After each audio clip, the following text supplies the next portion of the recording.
आज की शाम वहां मौजूद सभी मेरे भारतवासियों को मैं प्रणाम करता हूं। मैं फ्रेंड्स ऑफ इंडिया सोसाइटी का अभिनंदन करता हूं कि उन्होंने भारत में हो रही घटनाओं के प्रति जागरूकता दिखा करके लोक शिक्षा का, लोक चेतना का भरपूर प्रयास किया है।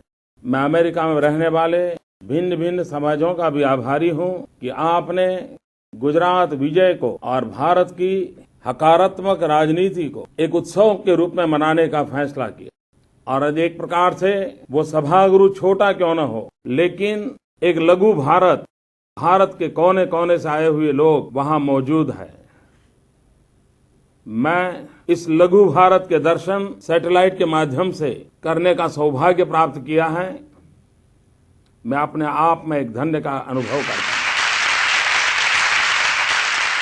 भाइयों बहनों, आप हिमाचल के विजय का उत्सव मना रहे हो, आप गुजरात के उत्सव का विजय मना रहे हो। लगातार एक के बाद एक हिंदुस्तान की राजनीति में विकास को, प्रगति को जन समर्थन मिल रहा है, उसका उत्सव मना रहे हो। आपने निमित्त के रूप में मुझसे आप बात करने का अवसर दिया है। आपने आपके बीच आधुनिक टेक्नोलॉजी के माध्यम से मुझे बुलाया है। मैं अंतःकरणपूर्वक आपका साधुवाद करता हूं, आपका अभिनंदन करता हूं। अमेरिका में बसे हुए भाइयों बहनों को मैं इसलिए भी अभिनंदन करना चाहता हूं कि इस बार चुनाव तो गुजरात के थे, गुजरात के मतदाताओं ने मतदान करना था, लेकिन अनुभव यह आया कि जैसे पूरा हिंदुस्तान ही नहीं, विश्व भर में फैला हुआ हिंदुस्तान को प्रेम करने वाला हर नागरिक इस चुनाव के साथ जुड़ गया था। वो मन से जुड़ गया था।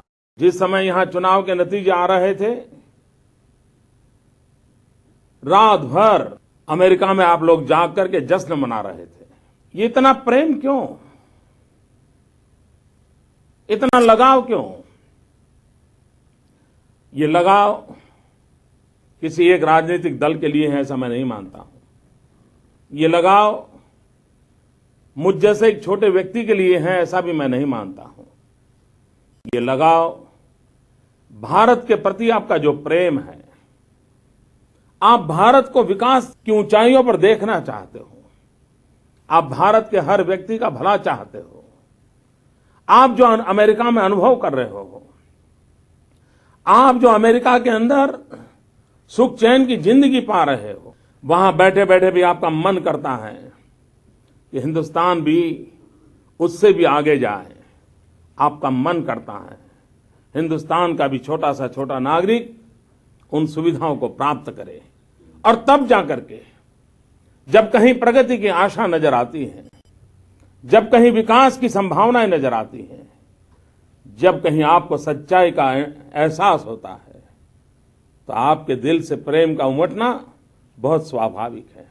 और भाइयों बहनों, ये पहला अवसर नहीं है कि जब अमेरिका के भारतवासियों ने ये उमंग दिखाया है। मुझे याद है आपातकाल के दिन 1975 to 77 हिंदुस्तान के लोकतंत्र को दबोच दिया गया था। देश के गणमान्य नेताओं को जेलों में बंद कर दिया था। जयप्रकाश नारायण, मोरारजी भाई देसाई, अटल बिहारी वाजपेयी, लाल कृष्ण आडवाणी, कई भारत के स्वतंत्र सेनानी, सबको जेल में बंद कर दिया था। जब लोकतंत्र का गला घोंट दिया गया था, मीडिया पर सेंसरशिप लगा दी गई थी, उस समय मुझे याद है अमेरिका की धरती पर भारत में लोकतंत्र के पुनर्जीवन के लिए एक युद्ध चलाया जा रहा था। एक लड़ाई भारतीयों की तरफ से चलाई जाती थी। विश्व का जनमत बनाने का प्रयास अमेरिका में रहने वाले मेरे भारतीय भाइयों बहनों कर रहे थे, और वो ताकत दिखाई थी। विश्व भर में फैले हुए सभी भारतीयों ने इस काम में अगुवाई की थी, चाहे वो अमेरिका हो, यूरोप हो, अफ्रीका हो, ऑस्ट्रेलिया हो। जहां भी एक भी भारतीय बैठा था, वो भारत के लोकतंत्र के लिए लड़ाई लड़ता था। मुझे दूसरा अवसर मालूम है, जब जब भारत पर युद्ध की नौबत आई, कोई ऐसा युद्ध नहीं था कि विश्व में फैले हुए भारतीयों ने अपना हाथ न बटाया हो। भारत के अंदर कोई ऐसी नेचुरल कैलेमिटी नहीं है, चाहे सुनामी हो, भूकंप हो, बाढ़ हो, दुनिया में फैले हुए मेरे भारतीय भाइयों ने तुरंत एक भी पल के विलंब के बिना भारत की मदद के लिए, भारतवासियों की सहायता के लिए अपना हाथ यहां तक पहुंचाया था। और इसलिए मित्रों, जहां तक विश्व में फैले भारतीय समाज का सवाल है, मैं उसकी गतिविधियों से परिचित हूं, मैं आप सबसे भी बहुत सख्त परिचित हूं, और मैं जानता हूं कि आपका मन सदा सर्वदा अपनी पवित्र मातृभूमि के साथ जुड़ा रहता है। आपकी कर्मभूमि कहीं पर भी क्यों न हो, लेकिन आपका मन ये कहता है कि उस कर्मभूमि में से जो पाया है, जो सीखा है, जो जाना है, जो जिंदगी को बनाने का अवसर मिला है, आपका भी मन करता है कि देश के साथ उसको शेयर किया जाए, देश के साथ उसे जोड़ा जाए। और इसलिए भी मैं विश्व में फैले हुए मेरे भारतीय भाइयों को अंतःकरणपूर्वक अभिनंदन करता हूं, हृदय से साधुवाद करता हूं। और उसी कड़ी में आज मुझे आपके बीच आने का अवसर मिला है। मित्रों, मैं टेक्नोलॉजी का तो बहुत ही आभारी हूं। आज टेक्नोलॉजी ने पूरे विश्व को बहुत ही छोटा बना दिया है, एक परिवार के रूप में बना दिया है। मित्रों, जहां तक इंफॉर्मेशन टेक्नोलॉजी का सवाल है, गुजरात इस टेक्नोलॉजी का उपयोग करने में बहुत ही ऊंचाइयों को पार कर चुका है। हमारा Gujarat state wide area network पूरे एशिया में नंबर 1 पर है। और भाइयों बहनों, आपको जानकर के आनंद होगा कि आने वाले दिनों में हम गुजरात के अंदर गांवों में ब्रॉडबैंड कनेक्टिविटी का एक बहुत बड़ा अभियान चला रहे हैं। शायद 6-8 महीने के अंदर गुजरात के 18,000 गांवों में ब्रॉडबैंड कनेक्टिविटी का काम हम पूरा कर लेंगे। और जब ब्रॉडबैंड कनेक्टिविटी का काम हो जाएगा, तब आप अमेरिका में रहने वाले, दुनिया के किसी भी छोर पर रहने वाले, आप अपने गांव में अपने परिवारजनों से, अगर वहां पर वीडियो की सुविधा रखी है आपने, तो जैसे आप मुझसे बात कर रहे हैं, आप अमेरिका में से अपने गांव में, अपने घर में भी वो बात करना आपके लिए संभव होगा।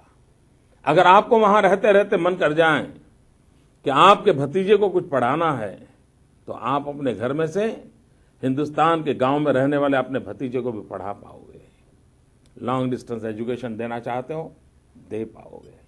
मित्रों, विज्ञान का उपयोग गांव को मिले, गरीब को मिले, किसान को मिले, उस दिशा में एक बहुत बड़ा कदम गुजरात ने उठाया है। और उसका लाभ आने वाले दिनों में आपको मिलने वाला है। और आप जानते हो, मैं जब ब्रॉडबैंड कनेक्टिविटी की बात करता हूं, तब टेक्नोलॉजी की दृष्टि से मुख्यमंत्री के पास जितनी सुविधाएं उपलब्ध हैं, वो सारी सुविधाएं मेरे गुजरात के गांव के सामान्य आदमी तक पहुंचाने का मेरा प्रयास है।